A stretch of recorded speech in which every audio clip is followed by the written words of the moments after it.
할렐루야. 좌우에 계신 분들과 웃으시면 눈 마주 좀 인사할까요? 우리는 한 가족입니다. 사랑하며 축복합니다.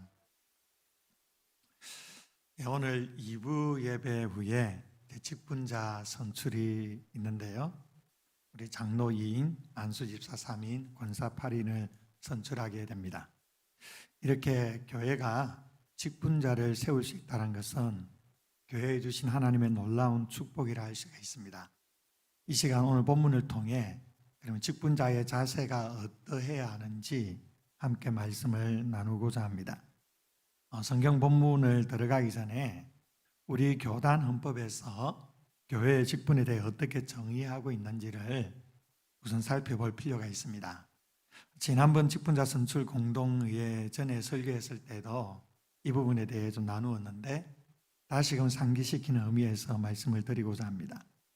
우리 교단 헌법, 대한예수교 장로회 합동 총회 교단 헌법에 규정한 직원은 네 가지 직분으로 나뉘어집니다. 첫 번째로는 창설 직원입니다. 창설 직원, 이 비상 직원이라고 얘기하기도 하고 폐지 직원이라고 얘기하기도 합니다. 이 창설 직원은 문자 그대로 교회 창설 사역을 위해 세워진 직분이라는 거예요. 오늘날 교회를 개척하고 세울 때에는 창설이라든지 창립이라든지 말하지 않습니다. 설립이라고 말하죠. 왜냐하면 교회의 창설은 오순절 성령 강림 이후에 사도들을 통해 처음 교회를 시작했을 때를 말하는 것입니다. 처음 교회가 오순절 성령 강림 이후 태동했을 때 그때를 교회의 창립일로 보는 거예요. 그래서 그때 세워진 직원이라고 해서 창설 직원이라고 하고요. 또한 이것은 교회를 처음 창립하는 비상시에 이루어진 직원이기 때문에 비상 직원이라고 하기도 합니다. 그리고 그 직이 이제 교회의 창설과 함께 폐지되었기 때문에 폐지 직원이라고 하기도 합니다. 바로 사도들을 말하는 겁니다. 이 직분은 이 사도직은 영감을 받아 성경을 기록하고 교회의 법을 제정하고 신앙과 예배의 모범을 세운 기초 직분이라 할 수가 있습니다. 그리고 두 번째는 항존 직원이 있습니다. 바로 목사와 장로와 집사, 안수 집사를 가리키죠. 이 세 직분입니다. 항존 직원이라는 것은 항상 있는 통상적인 직원을 말하는 겁니다. 교회가 세워진다면 반드시 있어야 하는 사역은 말씀 선포와 전도 그리고 다스리는 일과 구제하는 일입니다. 이 같은 사역을 위해서 목사와 장로와 집사가 필요합니다. 그런 의미에서 목사와 장로와 집사는 항존직, 즉 항상 통상적으로 있어야 하는 직원입니다. 그래서 항존 직원은 안수에서 세우고 그리고 만 70세까지 이 항존직을 계속 직분을 감당하게 되는 것이죠. 세 번째로는 임시 직원입니다. 임시 직원, 전도사나 전도인, 권사 그리고 서리집사가 여기에 해당됩니다. 교회에 항존 직원이 없거나 항존 직원의 수가 부족하여 원활한 교회 운영에 한계가 있을 때에 이 항존 직원을 돕도록 세운 직원이 있는데 이를 임시 직원이라고 합니다. 여기에는 전도사와 전도인 그리고 권사와 서리집사가 있는 겁니다. 여러분, 권사는 항존직이 아닙니다. 이걸 좀 잘 오해하시는 분들이 좀 있는데 권사는 항존직이 아니고 임시직입니다. 이 권사직은 그래서 안수가 없는 종신직이고 만 70세까지 교회 임시직원으로 섬기다가 그 70세가 지나면 은퇴 권사로 규정이 되는 거예요. 서리집사는 임시직원으로 그 임기가 1년입니다. 그래서 1년이 지난 후에 당회로부터 다시 임명을 받는 것이고 받지 못하게 되면 이제 평교인으로 돌아가게 되는 것이죠. 네 번째 직원이 준직원입니다. 직원에 준한다는 거죠. 강도사나 목사 후보생이 여기에 해당됩니다. 이렇게 교회 안에 여러 직원을 두는 것은 어떤 계열이라든지 서열 때문에 그런 것이 아닙니다. 교회 사역과 행정의 효율성을 위해서 다양한 직분자들을, 그 직원들을 세우게 되는 것이죠. 그러면 이 직원들의, 이 직분자들의 직무가 어떠할까요? 먼저 장로의 직무입니다. 장로의 직무는 첫 번째로 교회 목사와 협동하여 행정과 권징을 관리하고 지교회의 영적인 관계를 돌아봅니다. 그리고 교리의 왜곡과 윤리적 부패를 방지하고요, 성도들을 신방하되 위로와 교훈과 간호를 합니다. 그리고 교인의 신앙을 살피고 위하여 기도합니다. 특별히 신방할 자를 목사에게 보고합니다. 그리고 두 번째 이제 집사의 직무입니다. 집사의 직무는 땅에와 합력하여 빈핍하고 공공한 자를 돌보며 환자와 갇힌 자와 고아와 가부와 환난당한 자를 위문하되 땅의 감독 아래 생하며 교회에서 수금한 구제비와 일반 재정을 수납 지출하는 역할을 합니다. 세 번째로는 권사의 직무인데요, 당회의 지도 아래 교인을 방문하되 병환 자와 환난을 당하는 자와 특히 믿음이 연약한 교인들을 돌보아 건면하는 것이 권사의 직무입니다. 이 직무를 보게 되면 장로와 집사와 권사의 역할 또한 목양적이라는 거예요. 흔히 목양은 목사가 하고 다른 직분자들은 이 목양을 위해 행정적으로 뒷받침하는 걸로 생각하는 경우가 많습니다. 그리고 목양 이외의 어떤 봉사를 하는 것으로 생각을 하는 경우가 있는데 그렇지 않다는 겁니다. 모든 직분자들이 가진 역할은 목양에 초점이 있다는 것입니다. 목사와 장로와 권사와 안수자 모든 직분자들은 영혼을, 성도들을 돌보는데 다 초점이 되어져 있다는 걸 우리는 유념하셔야만 합니다. 그럼 이 직분의 의의가 무엇일까요? 어떠한 의미를 지니는 걸까요? 우선 첫 번째로 교회의 직분은 주님의 몸된 교회를 유지 보존하기 위해 허락하신 주님의 은사라는 겁니다. 은사는 선물이죠. 그러니까 직분은 주님께서 교회에 주신 선물이라는 겁니다. 주님이 주신 은사라는 것은 곧 인간적인 생각에 의해 세워진 제도가 아니라는 겁니다. 하나님으로부터 온 것입니다.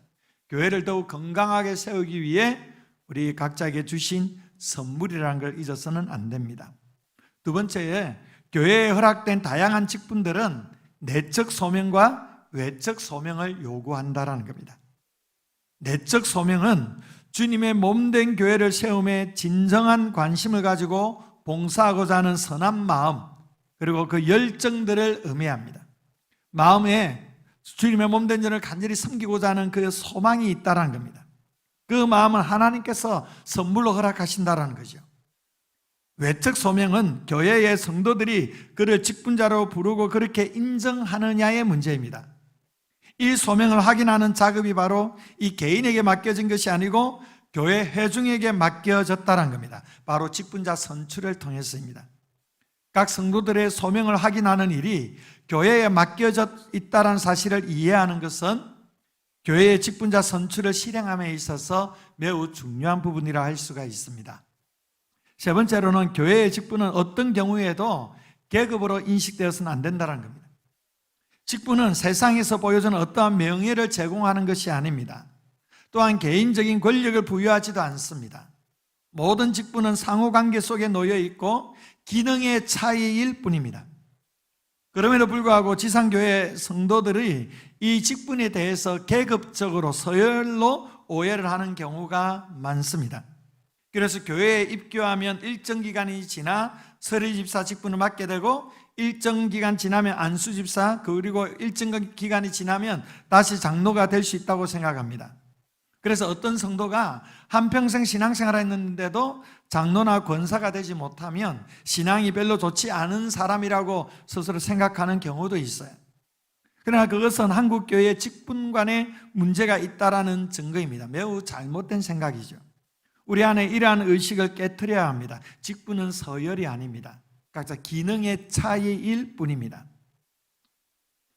이 직분을 우리가 잘 감당하기 위해서 우리가 오늘 말씀을 통해서 이 직분자로서 어떤 자세를 지녀야 되는지 본문에서 우리에게 소개해주고 있습니다. 먼저 첫 번째로 자원하는 마음입니다. 자원하는 마음. 2절에 보니까 억지로 하는 것이 아니라 하나님의 뜻을 따라 자원함으로 하라고 말씀을 하죠. 직분을 섬길 때에 우리에게는 자원하는 마음이 있어야 된다는 겁니다. 자발적인 헌신이 주님이 기뻐하시는 헌신입니다. 중요한 것은 자원함으로 하되 자기 뜻대로가 아니고 하나님의 뜻을 따라라고 말씀합니다. 무조건 열심히 하는 것이 중요한 것이 아니라 하나님의 뜻대로 하는 것이 중요합니다. 자원하는 헌신이 하나님의 뜻이 아닌 자신의 생각과 뜻으로 이루어진다면 그 헌신은 자신을 위한 바벨탑을 쌓는 결과를 낳게 될 것입니다. 하나님 앞에 참된 헌신은 바로 하나님의 뜻에 따라 자원하는 마음으로 하는 것이라는 걸 우리는 기억해야만 할 것입니다. 두 번째로는 대가를 바라지 않는 헌신입니다.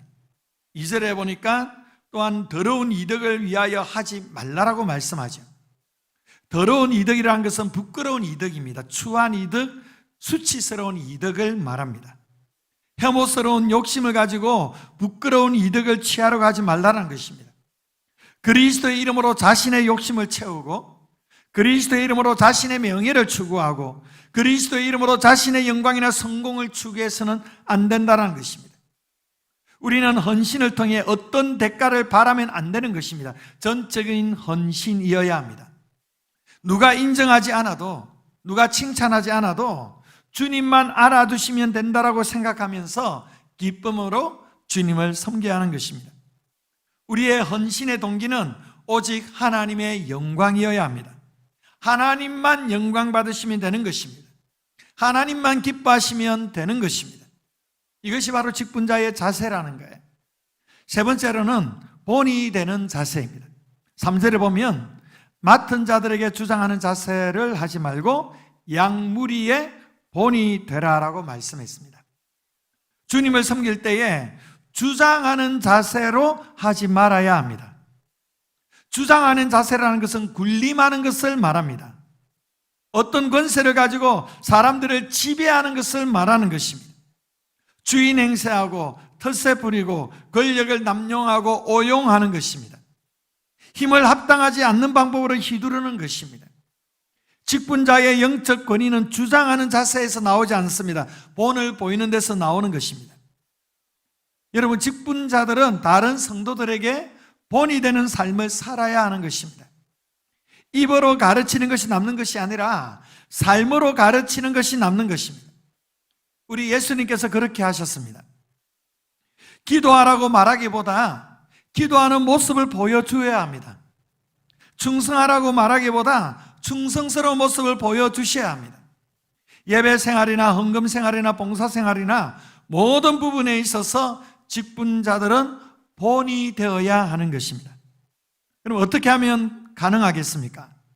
고린도전서 11장 1절에 보면 내가 그리스도를 본받는 자가 된 것 같이 너희는 나를 본받는 자가 되라 말씀했습니다. 예수님을 본받으면 되는 것입니다. 우리는 끊임없이 예수님을 본받기를 힘써야 합니다. 예수님이라면 어떻게 하셨을까를 늘 생각하며 말하고 행동할 때 우리는 점진적으로 예수님을 닮아가게 될 것입니다. 그러면 자연스레 믿는 자의 본이 되는 삶을 살아가게 될 것입니다. 마지막으로 우리가 이러한 태도와 자세를 가지고 직분을 수행할 때에 하나님께서 우리에게 주시는 축복이 무엇일까요? 4절에 보시면 그리하면 목자장이 나타나실 때에 시들지 아니하는 영광의 관을 얻으리라 기록했습니다. 여기에 목자장은 예수님을 말씀합니다. 목자장이 나타날 때, 즉 예수님이 재림할 그때 우리에게 무엇이 주어집니까? 시들지 않는 영광의 관입니다. 고대 올림픽 경기에서 우승자에게 황제가 씌워주었던 월계관을 염두에 둔 표현입니다. 경기 우승자는 수만 명의 관중이 환호하는 가운데 황제로부터 영광스러운 월계수 면류관을 받습니다. 문제는요, 그것은 얼마 지나면 시들어버린다는 거예요. 여러분, 세상의 명예도 권력도 인기도 부유함도 지식도 시간이 가면 다 시들어버리게 됩니다. 이 세상의 것은 영원하지 않습니다. 오직 영원한 것은 바로 하나님의 말씀이요 하나님의 나라인 것입니다. 그러나 하나님이 주시는 면류관은 영원히 시들지 않는다는 것입니다. 영원토록 빛이 난다는 것입니다. 요한계시록 4장에 보면 어린 양 앞에 장로들이 주님이 주신 영광의 관을 주님께 다시금 바쳐드리면서 예수님을 예배하는 장면이 나오죠. 우리는 모두 그 날을 꿈꿀 수 있어야 합니다.